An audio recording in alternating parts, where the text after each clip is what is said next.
우선 웬바냐마의 문제점에 대해서 얘기하기 전에 샌앤토니오에 대해서 얘기해 봅시다. 저는 샌앤토니오 스퍼스 상당히 좋아합니다. 시대를 앞섰거나 아니면 시대에서 따로 다른 멀티버스에서 노는 스타일의 플레이를 보여줬죠. 뭐 모션 오펜스나 아니면은 유럽 선수를 마구 데려오고 뭐 재미는 없지만 효율적인 게임을 보여줬고, 그리고 선수들마다 약간 역할이나 캐릭터 스머프 말 같은 느낌이었어요.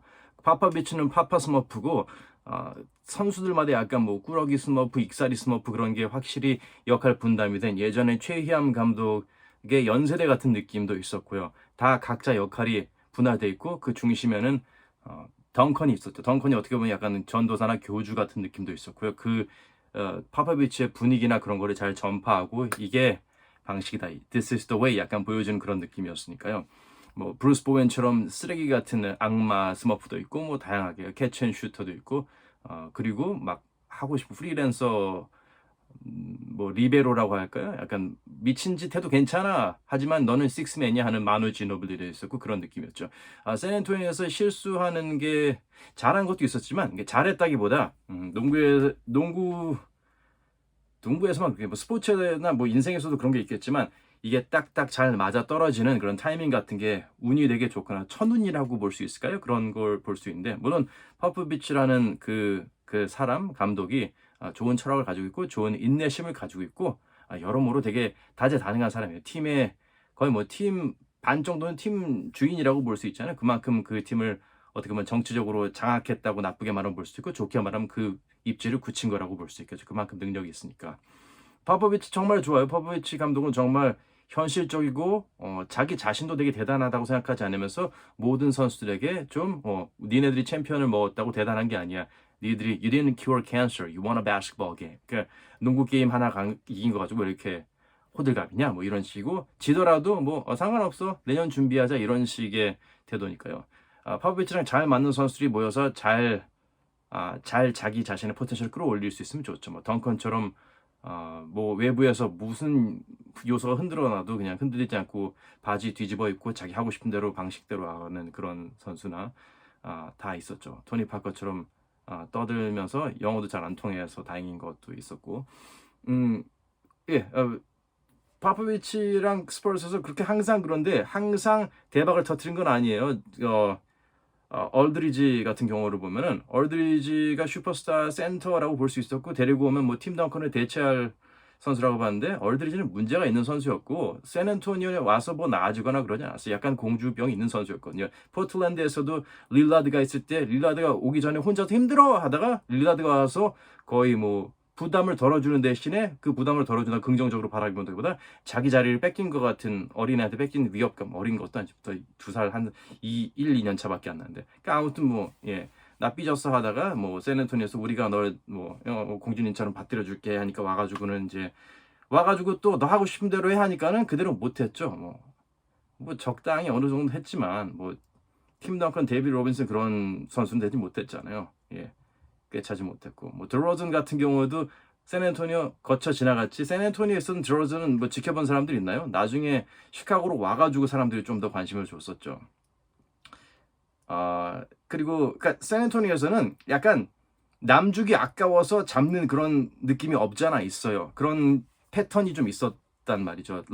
루마커스 얼드리지도 이 샌앤토니오에 필요하거나 맞는다기보다 남주기 아까워서 가져온 느낌이 강했고 그리고 2013년 결승에도 트레이시 맥그레이드가 컴백했을 때 무작정 잡았어요. 트레이시 맥그레이드 그리고 거의 안 뛰었거든요. 그러니까 약간 이 느낌은 벤치에서 상대방의 겁을 주려고 데리고 온 건가? 아니면은 남주기 아까워서 트레이시 맥그레이드의 그 클러치 능력을 알고 있기 때문에 남주기 아까워서 가지고 온가 그런 느낌도 들고 웬바냐마도 뭐 물론 모두가 퍼스트 픽이라고 말하긴 하지만 좀 먼저 질고 보는 그런 느낌이 있다고나 할까요?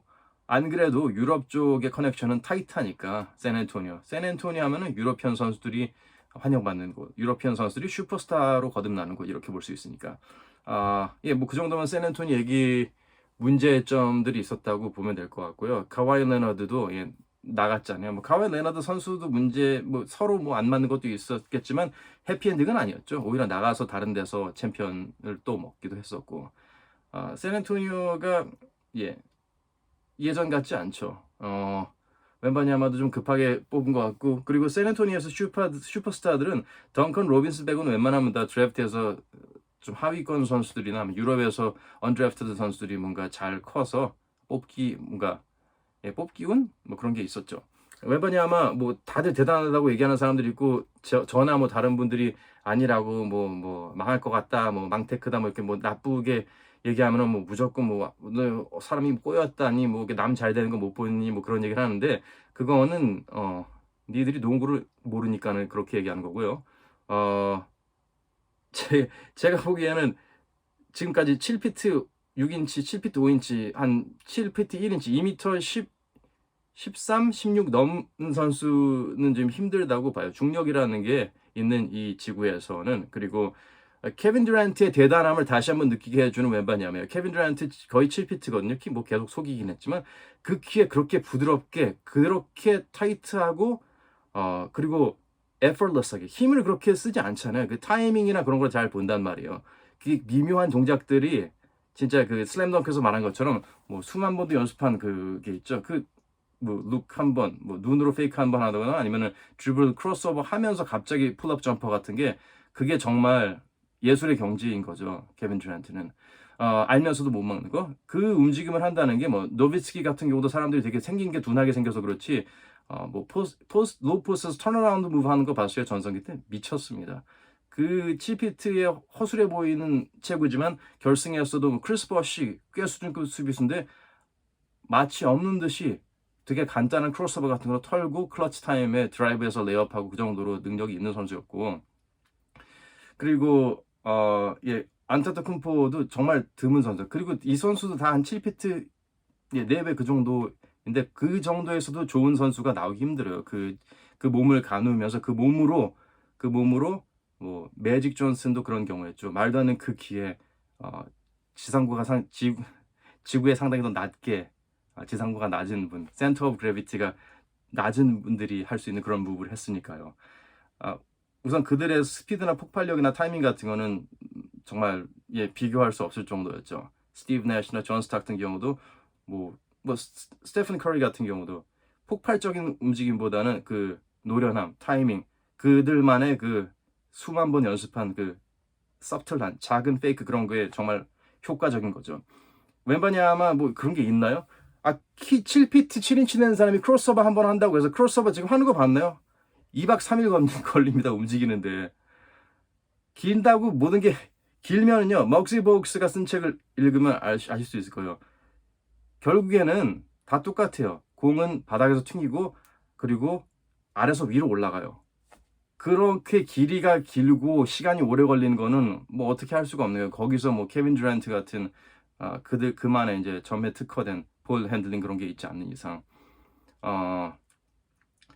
마뉴트 볼, 션 브래들리, 조지 뮤러슨, 뭐 최근에 뭐 볼볼이나 타코볼 같은 친구들 보면은, 크리스토퍼 포르징기스도 정말 대단한 선수인 거예요. 2m 18의 키에서 그런 페이더웨이 풀업 점프하고 볼 핸들링이 있다는 거는 대단한 거죠. 물론 다치는 거는 많이 생기고 어쩔 수 없는 거긴 하지만, 웬바냐마는 좀 아닌 것 같은데, 뭐 지금 뭐 이제 아직 10대니까 뭐 고쳐질 수 있겠죠. 근데 NBA는 옛날에 바클리가 한 말 있죠. 자기 동네에서 제일 잘하는 애들이 자기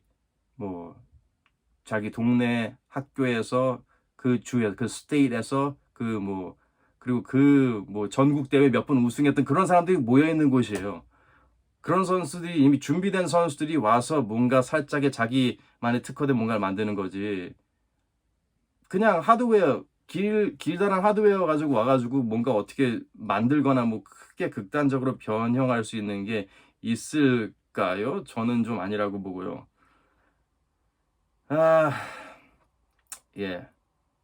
마케팅 차원에서 뭐 NBA에서는 좀 급하겠죠. 요즘에 젊은 선수들이 하도 사고를 많이 치고, 뭐 코비나 르브론처럼 화끈한 선수들이 워낙에 없잖아요. 그래서 이렇게 초반 러시 푸시해가지고 이렇게 마케팅 하는데, 그걸 가지고 사람들이 다 농구 처음 보는 것 마냥, 아유 기네, 저렇게 길어, 저렇게 긴데 농구를 하네, 이런 식으로 받들이는 거는 좀 아니라고 보고요. 아, 챗 홈그린 정도 되려나요? 저는 진짜 기대가 안 되고 이 좀 지금 뭐 웬바냐마가 최고이 될 거라고 이렇게 막 받들이는 게 아직도 이해가 안 갑니다. 저는. 예. 다시 한번 생각해 보죠. 션 브래들리, 타코 폴, 뭐 매뉴 볼 7피트 5인치, 6인치 되는 선수들 중에 그나마 릭 스미스 같은 선수도 그 선수는 그래도 포스트 무브가 있었고 이 두께가 좀 있었단 말이에요. 근데 웬만하면은 그냥 흔들려요. 휘청휘청거려요.